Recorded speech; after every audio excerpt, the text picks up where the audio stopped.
Well, hello. I'm Sean in St. Louis, and you have once again joined us at the Marketing Gateway. And today we're going to have an interview with somebody that is just absolutely going to inspire you. Her name is Holly Smith. She is a freelance marketing and communication consultant. She's got more than 25 years of experience, and she does it all. She is so good at everything she does. She does strategy, she does storytelling, she does brand growth. She helps CEOs and leaders. She's a fractional CMO for some organizations, and she really knows her stuff. And more than that, she's got some really great ideas about how we can use this tool that everybody's talking about all the time, AI, but she's talking about it in a way that I think is really helpful and really positive. Practical, how to use this stuff to make sure that you're doing your best possible work. So you're going to love this interview. By the way, you can check out her full bio in the show notes. She's done so much. I don't even want to try to cover it all because there's just so many things to see. So check those out and enjoy the interview. Well, welcome back to the Marketing Gateway. I, of course, am Sean in St. Louis, and with me is Holly Smith. And Holly, I'm so excited to have you on because you were referred to us by one of our previous guests, Ed Lehue, who's a great friend of mine, and I know of yours as well. So welcome. Thank you so much. And you know, I like to begin every one of these episodes with asking guests to tell me something that I don't know, something surprising. So what would you like to share with us that's surprising today? What I always like to tell people when I first meet them is I'm a jack of all trades when it comes to marketing, but I've been doing marketing longer than Facebook's been around. So it kind of coins a little bit about how long I've been doing it, but also that I've been around for the evolution of marketing is what I like to say. So does that mean that you were on MySpace before Facebook rolled around? I was on MySpace for like a little bit, and I had a blog spot, if you remember those. Mm-hmm. And then, just back in the day, there were things that were done so differently.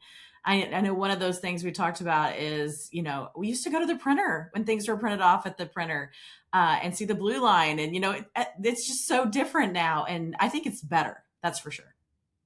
It is and it isn't. Like, I really remember like the old days of like internet chat rooms, for example, like IRC, or you'd get on ICQ or AOL Instant Messenger or things like that. And there was a certain personability to those interactions that kind of lack on social media today, where people yell at each other and get angry so often.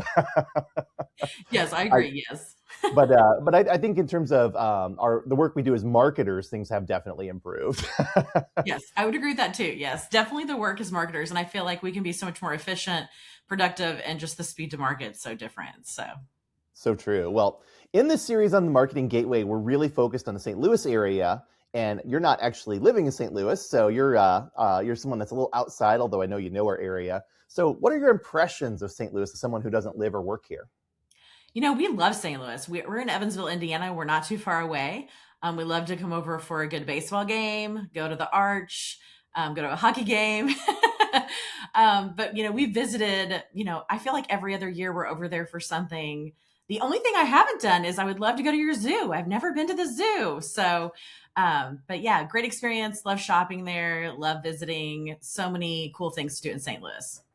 And it's a free zoo. I mean, you can literally just walk in. It's just down the road from my office here, and I literally just go over there sometimes and just take animal pictures if I need a little bit of a relief, because you can just walk right in. There's no barrier to entry. So definitely check it out. Yes. I'm just curious, in Evansville, St. Louis, legendarily, we've lost 2 football teams, from the NFL. Who do you guys root for in Indiana for football? Oh, of course, the Colts. I figured as much. And of course, basketball now, those winning Hoosiers, when it comes to college football, that's what we're in for too. So, yeah. And it's so odd. We were talking in another episode about how the word Hoosier here is a bad word. If someone is described as a Hoosier, especially on the west side, that is a bad thing. So never really understood why here in St. Louis that is, but in Indiana, Hoosier is a good thing still, right? Okay, good to know. Well, what's something about the St. Louis area that really interests or excites you beyond the zoo? I just love that there's so much variety of things to do. And no matter what part of town you're in, that, you can go downtown, you can go, all over. when you live in a little bit smaller town, you appreciate all the really nice things and nice areas and places to go and things to do in a larger city. And I think for us too is that we live so close to so many cities, but we may not have those things here, but we can access them pretty easily in a day trip or a weekend trip. So I really love so many aspects of St. Louis. It's really cool. Well, great. Well, hope to have you back in town soon. And again, get over to the zoo. You'll really enjoy it. Well, let's talk a little bit about marketing now. So, yeah, as you mentioned, you have watched marketing evolve in your career. You've gone from seeing it be print first to digital first to AI assisted. So, what has changed about how marketers have thought during this process? Not just how they're working, but how they're actually thinking. Yeah, it's very interesting because I have seen the evolution when it comes to media. It used to be you would have a photog show up with a reporter and the evolution of what they've gone through. And now that reporter is all of the things, right? So I feel like now the marketing industry that's happening as well as we're streamlining and we're condensing the workflow. And so now when it used to take a whole team to do things, especially as a freelancer, you'd have to have friends that were experts in things. Now you can really kind of be your one man show, just like when it comes to a reporter.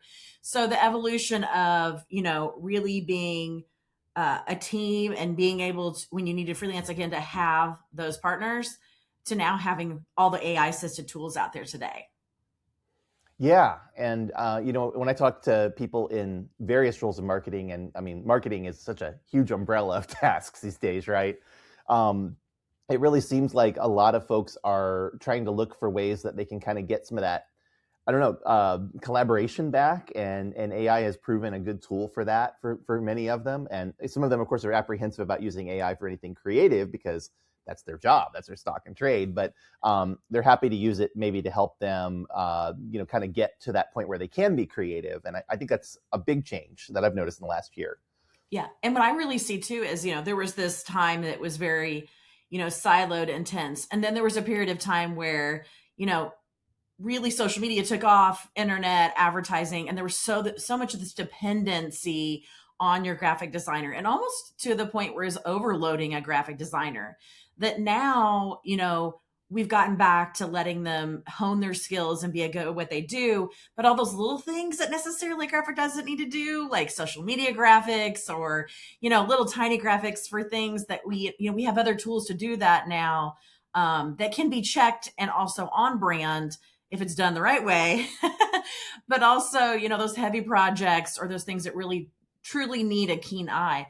I also feel like, graphic designers, they have more of an art director role too, where they're able to kind of proof check and look at things and make sure they're on brand and make tweaks to it and maybe not have to start to finish be the actual designer on things as well.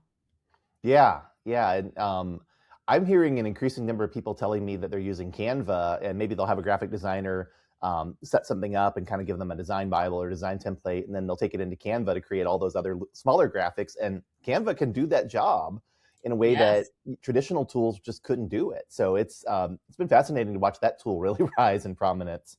Yeah, I agree. There's so many toolkits and now the brand kits that they have available to set up to make it easier. I even work for a firm that we help universities set up the Canva toolkits to launch across campus as well. And, we used to have tools like that had templates, but it just wasn't as easy or friendly as what it is today. And I think that's a great example of the positivity of evolution of technology today is that it enables, like I said, even like an end user like that to be able to do things, even like business cards. The campus I worked at, we set up where people could enter their information, see their own proof and hit order on their own business card. And it didn't take a typesetter to typeset that anymore.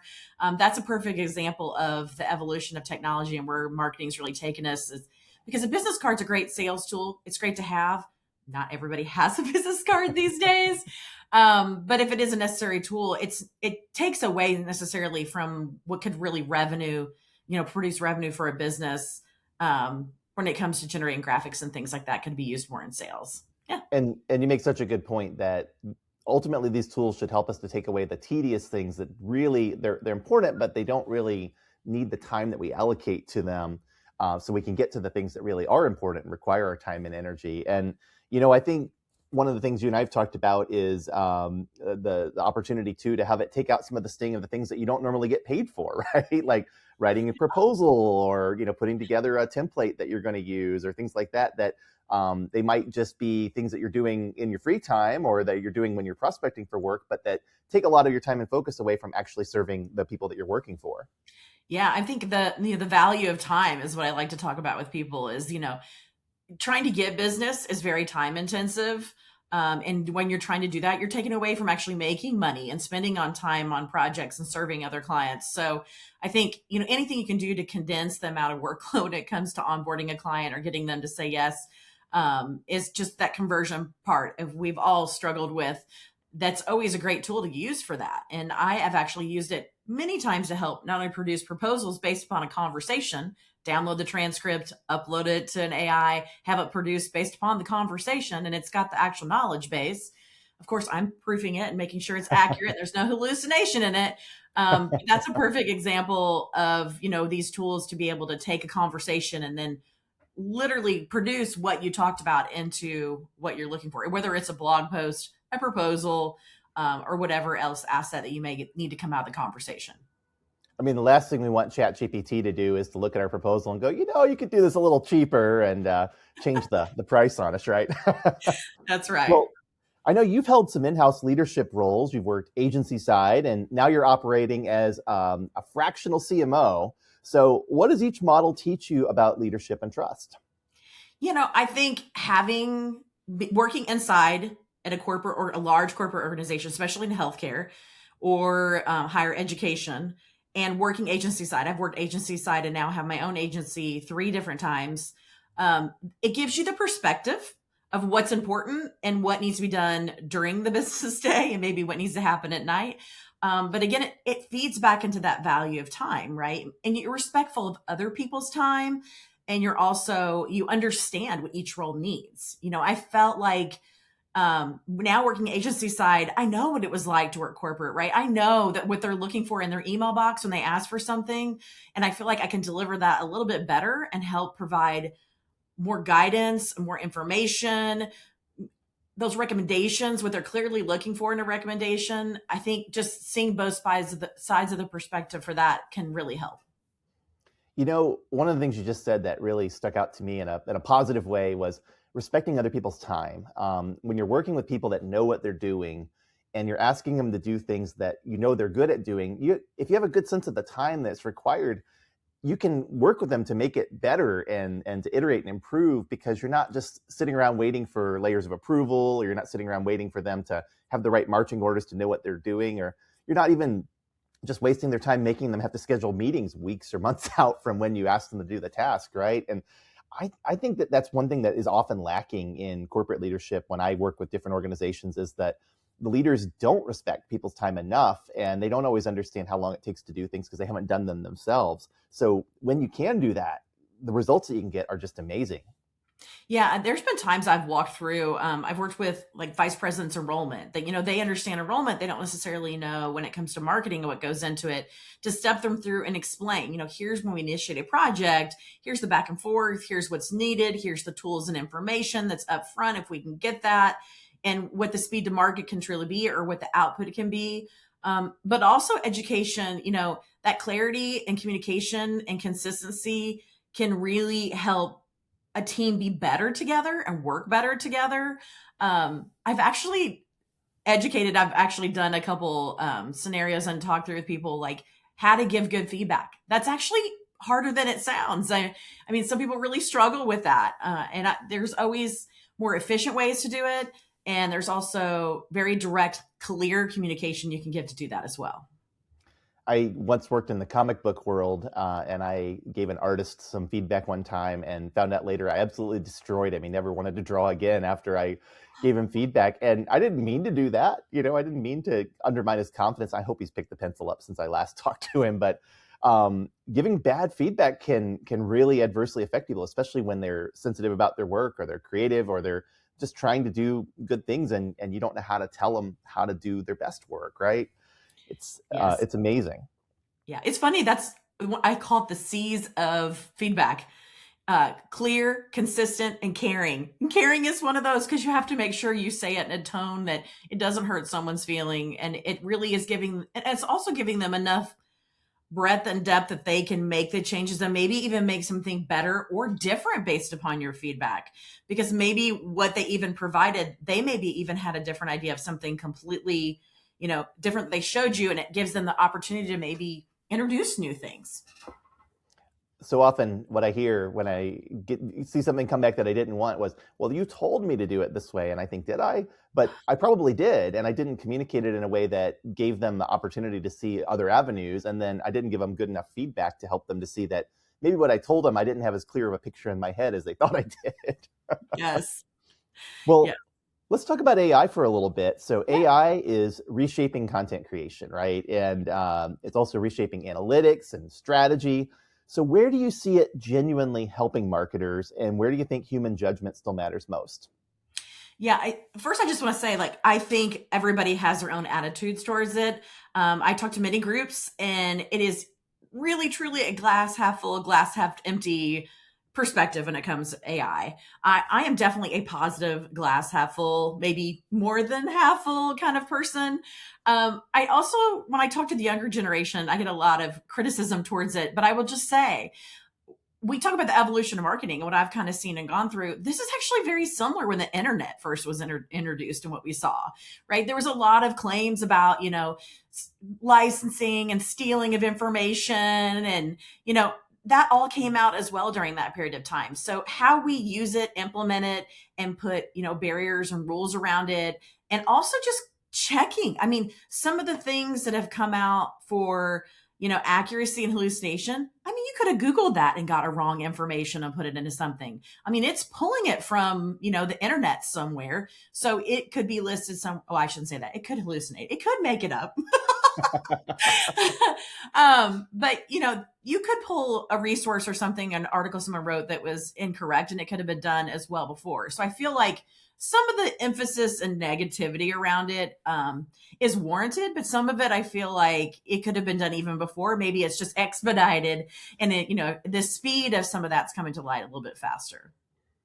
I'm a big defender of Wikipedia. I think it's a great project, and I donate money towards it. But I do a lot of hobby research, and I often find that Wikipedia has citations that don't really match what they're actually citing, or it has information that isn't quite reliable. And I know certainly there have been a lot of people and organizations that have looked at their own Wikipedia pages and said, where did this information come from? It's not true at all. So if some of it's not true, there's probably a lot of it that's not true. And that doesn't mean that it's not useful as a tool, but it does mean that we have to be skeptical. And what I always encourage people to do is we'll go back and read the sources that it's citing and make sure that that information lines up before you use it, because quite often you're going to find that there's more nuance than you might have realized from that little blurb. And I think the same can be true with AI, that you have to verify. You can't just automatically trust. You have to make sure that what it's saying is appropriate. But one of the ways to do that is to run content through multiple models and see what they say and if they agree with each other or not. And that can give you a little bit more certainty.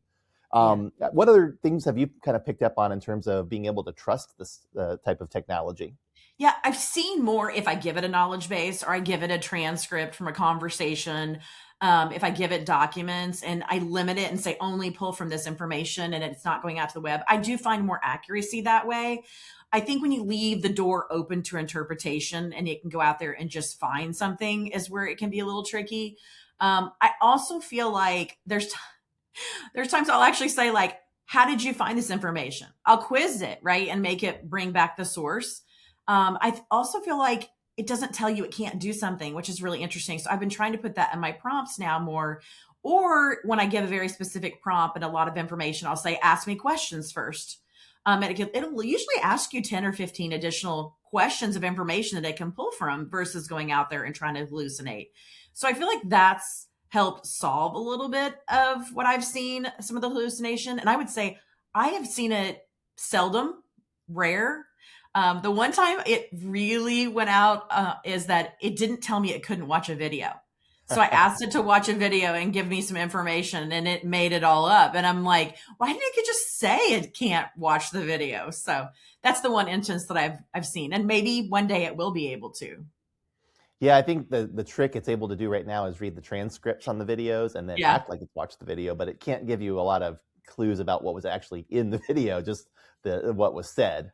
And I've come across that too. And one of the things that I have been hearing from people that are in the marketing world is that they generally view AI as being something that can help them, but they're afraid to rely on it too much because the hallucinations are a problem, but they're also afraid that it might, impact them creatively in some way, that it might, kind of lead them down paths that maybe aren't what they would come up with on their own, or that it might even plagiarize someone that they didn't mean to plagiarize. So what are your thoughts on that? Well, I think if you're starting from you are the information source, right? Or you're going and finding the research, or you're using something like Perplexity, that's a different AI tool versus chat Mm-hmm. to kind of document where they got the information from. But if it is truly from like our conversation and everything we just talked about, you're able to quickly validate everything in the conversation is matching and it's a win. I think when it gets outside of the scope beyond that is a little tricky and it does require some more verification. I mean, we know today law is not a good practice of AI. When it comes to higher education research, I would not recommend that. That needs to be done in a very appropriate way. But if we're truly talking about marketing copy and concept, you have to worry about licensing and copywriting, yes, but most of the time, like we just said it in a conversation, we're based upon that's happening, and it may be coincidence it's compared to something else, and if you're giving it a source in the conversation, you have where the root of the conversation came from and where that started as well. Yeah, I completely get what you're saying. And I think nobody in the marketing world, at least that I've talked to, is going and saying you need to use AI to create your entire campaign, and you just need to make sure that it looks good and is on brand. What I'm seeing instead is, you need to use it maybe to try to see if you can enhance what you're doing, or maybe to speed up the process. Maybe have it do things like write a communication brief for you, or write up notes about feedback and systematize them so that they can be better understood, or try to offer proofreading, tips or things like that, like things that are genuinely helpful that we do during the process of creating things, but that they can just help us to do a little bit faster. I think that's most of what I've been hearing from people that are actually using this stuff. Yeah, I also like to tell people, AI has been around since like the 50s or 60s. It's not a new concept. We're just highlighting it. And when it talks about news and the way that, we're using it is a little bit different. But I mean, you just mentioned like proofreading, like Grammarly is AI. I mean, we use every day. If you have a notification on your banking that if it hits a certain limit or a dollar amount, that's AI. When you watch Netflix, it's recommending shows, it's AI. Like there's all kinds of things we've been interacting with for years and decades that we may not realize, but it's just a new way and a new invention. Oh, go ahead. I was pausing. That's I good. also will say when it comes to AI, we don't want to get lost in the mix. We don't want to become the next blockbuster, right? So you have to figure out how to use this tool and evolve and move on and move forward and adapt and be flexible. And I think us as marketers, we all have done that with so much innovation in our industry today.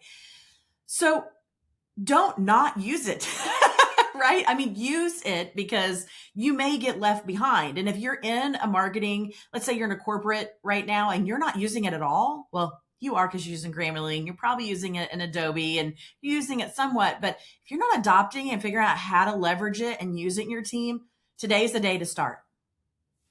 Agreed. And there's a pretty famous quote that I think it was from 2006 in like Wired magazine, where basically the person is saying that we call it AI until it becomes so useful that we just forget that it's AI, and then we just call it an algorithm or something like that. And that's the pre-Facebook days. That's the pre-iPhone days that we were thinking about AI that way. So really, in 20 years, like what has changed is just what we're calling AI, right? And I think that's one of the things that is really important to get across. I often talk about AI was used for games for a lot of times, like teaching computers how to play chess or how to play Go or how to play backgammon or other games like that, because the idea was if we can teach a system to follow instructions, then maybe we can get it to do something useful once we figure out how to get it to actually follow instructions. And that actually wound up not being a good use of AI. They had to figure out some other ways to make it be able to think more creatively using neural networks and other tools like that. And so if you study the history of AI, you'll often find that what it really is good at is it's good at taking instructions and then contextualizing them through its training set. And that's what these modern tools are really doing, right? Yeah. And there are creative ways to use it that aren't infringing. I mean, there's times I'm not great at like headlines and sub headlines and being creative in that way. So I'll say, give me 10 ideas. And sometimes I'll say, give me 10 more, or I like this one. That prompt engineering and putting in what you really want, but also don't just go with the first thing it gives back to you. Give it more information, refine it within your prompts. You'll get better results, not only for that instance that you need something, but in the future. I mean, it's not great at graphics yet, but there are times I've asked it to like mock up a flyer. And even though I don't use what it gives me a great outline of a structure that I can start to build in Canva. So that creativity, it actually helps me be creative, if that makes sense. It helps me start, because I also am one of those people that get kind of frozen when I don't know what to do or where to start. So I just kind of start with an AI. I can start with Chat or Claude or Perplexity or, something, and go in there and just start giving it prompts to get me motivated and get me moving. My daughter's an artist, and one of the things that she does is she kind of moves her pencil over the page to get a little bit of color or ink or whatever on it, so that it's not a blank page when she's starting from it, and then she can kind of work from that. So it really is a helpful way of getting you started when you're at that very difficult point of trying to figure out what you're going to do with a blank slate. Well, looking ahead 5 years, what do you think the role of a marketer or CMO will look like, especially with AI, automation, and data playing bigger roles?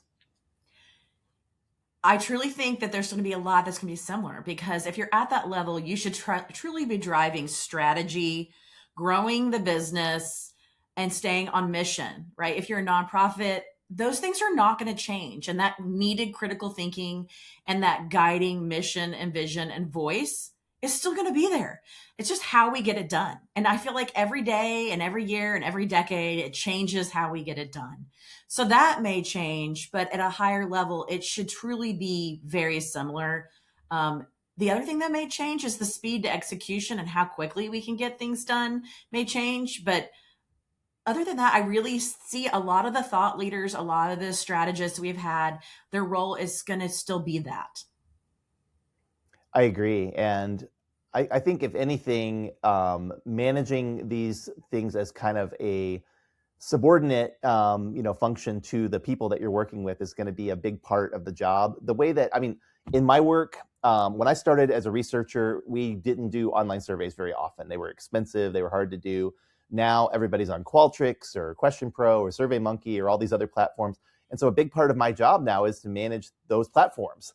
And it's not that those platforms have replaced employees per se, but they've replaced some of the tedious work that those employees had to do. And so now we have to manage the software, but we also still have to manage the other aspects of the project. And I see AI as ultimately kind of fitting into that, where it's a tool that we do have to manage because it is contributing to what we do, but it still is just a tool. It's not going to take away our jobs. It's not going to replace us. It's not going to become our boss, I hope. I don't think so either. But Yeah. I can't see a future where AI is becoming so enmeshed in what we're doing that it isn't, that's replacing people to the point where we're managing AI agents. I think rather AI agents are going to be doing work for people and allowing them to do more of the tasks that we actually want them to do. Well, I think it's a good spin of what you just said too, is how many people are using tools like Qualtrics and SurveyMonkey and, whatever. But I also feel like what you just said is it made research more accessible for people, right? So AI is going to make marketing more accessible for people as well. So maybe those smaller businesses that really struggled and, they weren't doing much marketing, or even, those big corporations to, have teams to be maybe more products and services than they would have had and when they go to market. So I think it kind of flips the script a little bit just for accessibility. I actually really like that, we can think about perspective is that there could be more marketers out there. I've also had people ask me, do you feel like you're less busy, that there's less marketing to do? And I would say, no, I'm actually busier than ever. Just because these tools are available, not everyone wants to use them. So I do have people coming to me and asking me still for marketing help. it just lets me help more people than I was able to help before. I love that. Holly, you have worked closely with presidents and CEOs and boards and community leaders. So a lot of these folks are not marketers. How can you help non-marketers to understand the strategic value of marketing? Yeah, I think the biggest piece is we've talked about, I've worked agency, I've worked corporate side. I can be tactical and strategic at the same time. And just bringing and understanding when it comes to that, all the elements when it comes to marketing and strategy and strategic planning, but also understanding what they need, how much time, how quickly they need it. Again, impressing the value of time, but also moving forward with the evolution of marketing, as we've mentioned. I think staying in the forefront of AI, using AI, not being afraid to always try something new. And because if I was doing what I was doing 25 years ago, we wouldn't be having this conversation we're having today. That's the flexibility and the flexibility and adaptiveness of marketers today is more important than ever. We can't stay where we were. We have to move forward, and we have to be curious and hungry and ready. I took marketing classes in 2008. That's when I got my marketing degree. And pretty much everything I learned in school, we don't do anymore. Or if we do it, we do a very different version of it now. And when I talk to marketers that are working today in the workforce, especially when they're right out of school, almost everything they're doing, I never learned how to do. It's constantly changing, constantly evolving. And, digital marketing being a great example of where, what we were doing back when I was in school was very primitive compared to what we do today. And, A/B testing wasn't something that we did 20 years ago. And now it's something that's pretty routine. So there's so many things that we have to be on top of, and we have to be willing to change. And I think that's one of the reasons I like the field of marketing so much, is because it's so different. You have to constantly be learning new things and trying new strategies and new approaches, but it also can be intimidating. And I think that's where you need a guide to really help to make sure that those discussions aren't rooted in what we remember as being impactful for marketing, as opposed to what's actually working today. Yes, I agree. I wholeheartedly. Everything, like you mentioned, just even like 10 years ago. My favorite question I always get from people is like, what's a day in the life of a marketer? What's your day like? I'm like, every day is so different. I can't even tell you whether I'm running an event, I'm running someone's social media, I'm working on a startup nonprofit and setting up, their CRM. It's so different. And every day it's something new. And I feel like every day I do something new or learn something new. Like I'm a constant learner every single day. Likewise. And that's part of why I went into research, because I love to learn. Well, Holly, it's been so great talking with you, and you're so knowledgeable and so experienced that I know we could probably go on for another hour, but I always like to end our show by asking every guest if there's something they want to plug. So here's your chance. You can plug anything you want. Go for it. Yeah. So I actually don't market myself, which is kind of interesting because I work for a couple startups, and I also work for a couple agencies. But if anybody would want to hire me directly, I do have some local clients. My expertise is really in higher education, healthcare, and nonprofit sector. And my email is hollylocksrocks@gmail.com. Yes, that's right. hollylocksrocks@gmail.com. And you said you're not good at promoting yourself. That's fantastic. Well, we will, of course, put all of that information in the show notes as well. And Holly, I just want to thank you again so much for being on. It's been a pleasure to have you, and I hope we get to see you in St. Louis sometime soon. Thank you. I am so grateful to Holly for coming on and being one of our marketing mentors. My friend Ed Leahy had recommended her because he knew that she just had so many awesome things to share. And in getting to know her, both, getting ready for this podcast and actually doing this interview, I have just been so impressed by her. It's such a affirming conversation to have with someone that really knows what they're talking about, and to realize that, we share a lot of the same ideas about how to do things. And I hope that you found some points of intersection with her as well as some inspiration on how you can continue to push your practice of marketing forward. Well, as always, I want to mention that we are so grateful to our community of marketing mentors, both here in St. Louis and our friends in Evansville and elsewhere. And if you know of anyone that would like to be on the show to talk about their marketing career or their marketing practice, I would love to have them on. So please send them our way. You can find details in the show notes on how to do that. But I also want to say thank you for listening. We really do appreciate you. We hope that you're getting a lot out of these interviews, and we're going to keep them coming. So look forward to that. Thanks so much. I'm Sean in St. Louis. This has been the Marketing Gateway. We'll see you next time.